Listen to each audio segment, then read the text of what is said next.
My name is Peggy Goudreau, and I'll be reading Charlie Takes His Shot. Charlie positioned the golf club. Someone was coming. If anyone saw him, he'd be in trouble. He pulled back the club and swung.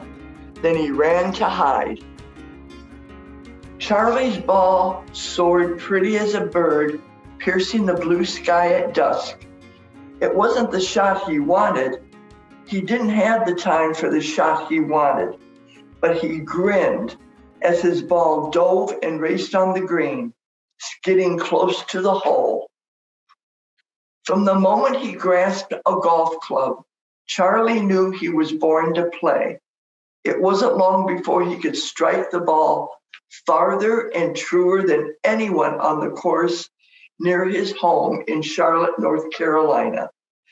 But it was the 1930s, and only white people were allowed to compete on the private green.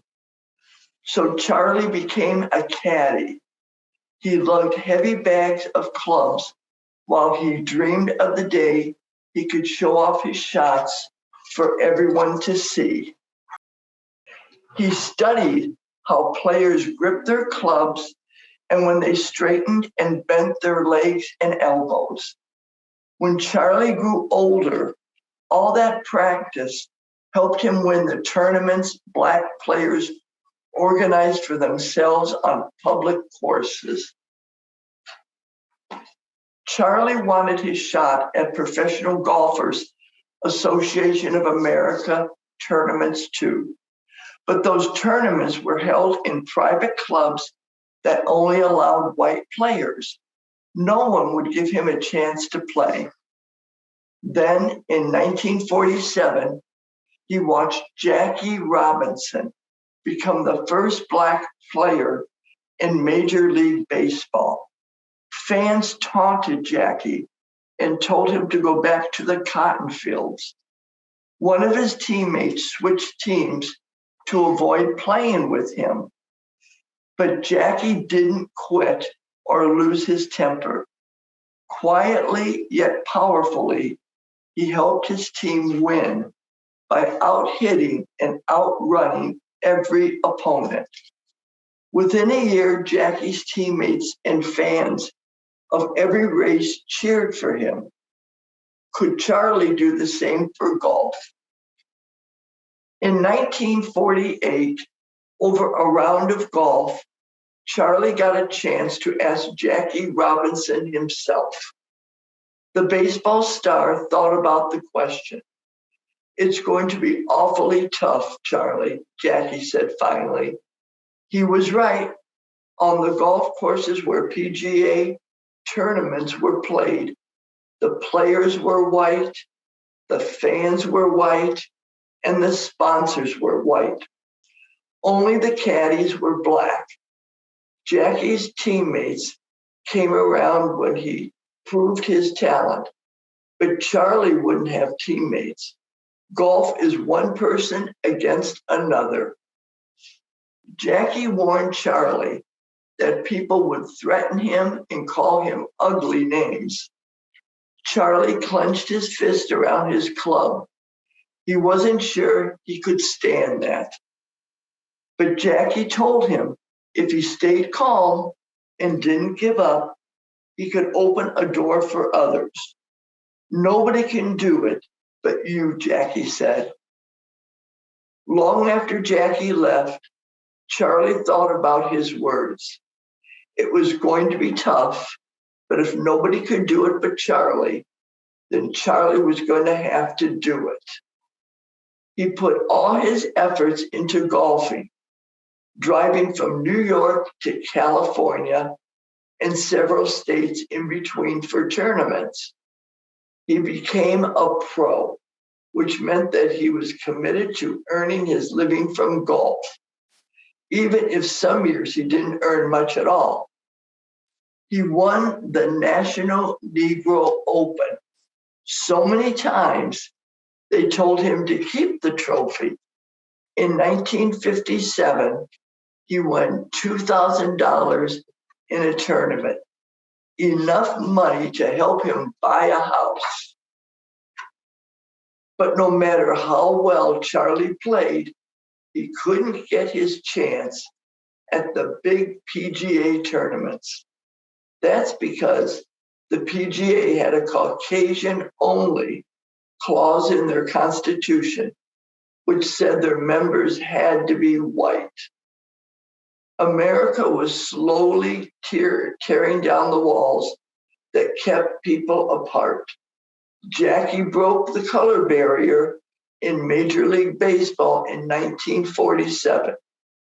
Earl Lloyd did the same for the National Basketball Association in 1950. A Supreme Court decision led to the integration of public schools in 1954.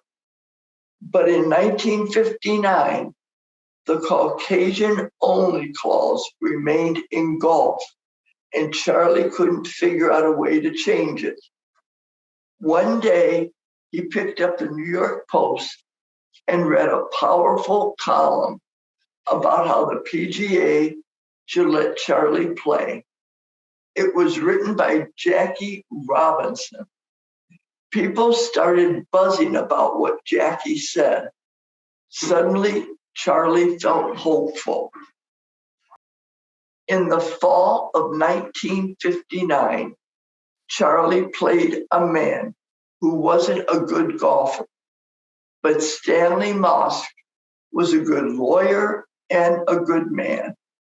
They were playing at the Hillcrest Country Club in Los Angeles, where Jewish golfers like Stanley had built their own club years ago when they hadn't been welcome elsewhere. Stanley whistled at Charlie's shots as they flew, skittered, and sank into cups. He asked Charlie why one of the best golfers he'd ever seen wasn't playing on the PGA Tour. Because of this Caucasian clause in their constitution, Charlie told him. You mean to tell me they actually have that written down as a rule, Stanley, who was not only a lawyer, but the Attorney General of California, couldn't believe how unfair that was. He promised Charlie he'd fight for his right to play. It took 2 years of letters and arguments with the PGA, but Stanley's efforts got the Caucasian-only clause removed in 1961. Charlie became the first Black player on the PGA Tour. Still, Charlie's battles weren't over. Hotels where other players stayed wouldn't rent him a room. Clubs where the tournaments were held wouldn't let him eat with other players, change in their locker rooms, or use their bathrooms. Once a stranger called him and said, "You better not bring yourself out to our golf course if you know what's good for you." Another time, when he went to putt his ball, someone kicked it far away. Charlie kept going. He practiced his swing. He studied courses to figure out the right club and angle for each shot. And he tried to close his ears to the jeers of the people who didn't want him there. Then, 6 years after Charlie had joined the PGA Tour, he noticed something different about the crowd at a tournament in Hartford, Connecticut. For the first time, no one was rooting against him. Swing, putt, sink. Hole by hole, he kept advancing. On the final hole, Charlie positioned the golf club, but Charlie rushed the way he had long ago when someone was about to chase him away. Thunk. The ball fell down, down, down into a sand trap. It would be a tough if not impossible shot. To Charlie's surprise, he heard encouraging murmurs. The crowd wanted him to win. They believed he could win. Suddenly, Charlie believed it too. He took out his wedge, closed his eyes, and swoosh.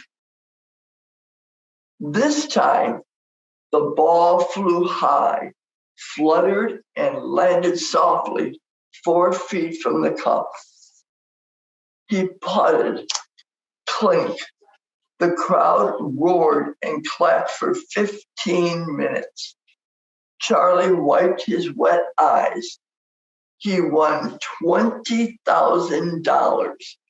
It felt like $1 million.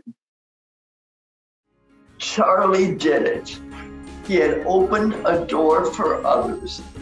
Now Charlie played golf the way he dreamed since he was a little kid, showing off his shots for all to see. And now it was possible for everyone who loved the game to play and hear cheers from the crowd. The end.